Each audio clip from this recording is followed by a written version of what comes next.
அஞ்சாவது பஞ்சகவ்யா. பாஞ்சுன்னா இந்தியில் 5. கொவ்வியான்னாக்கா பசுவின் பொருட்கள். பசுவின் பொருட்கள் 5: தானம், மூத்திரம், பால், தயிர், நெய். கையில் எத்தனை விரல் இருக்கு? 5 விரல் இருக்கு. அப்போ இது பெரிய விரல் சாணி, கட்டை விரல் 5 கிலோ. அடுத்த பெரிய விரல் 3வது விரல், மூத்திரம் 3 லிட்டர். இது 2வது விரல், பால் 2 லிட்டர். இங்கேருந்து 2வது விரல், தயிர் 2 லிட்டர். இந்த 1வது விரல், நெய் 1 கிலோ. 5 சாமானையும் சேர்த்து தயார் பண்ணிட்டீங்கன்னா பஞ்சகவ்யா. 20 நாள் புளிக்க வச்சு அதை தண்ணியில் கலந்து முருங்கை மரத்தில் தெளிச்சா நிறைய காய், நீட்ட நீட்ட காய். அப்புறம் எலுமிச்சை மரத்தில் தெளிச்சாங்க, நிறைய காய், இலை பாதி காய் பாதியாக வந்துச்சுன்னா.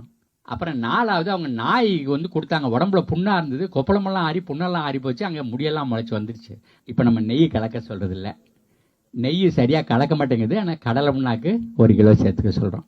அதுலேயும் நம்ம விவசாயிகள் அடுத்த கட்டத்துக்கு போயிட்டான். கடலை புண்ணாக்கு போய் கடையில் போய் வாங்கணும், பாசி பைத்த மாவு 1/2 கிலோவும் உளுந்த மாவு 1/2 கிலோவும் சேர்த்துட்டா முடிஞ்சு போச்சு அப்படின்னு சொல்லிட்டு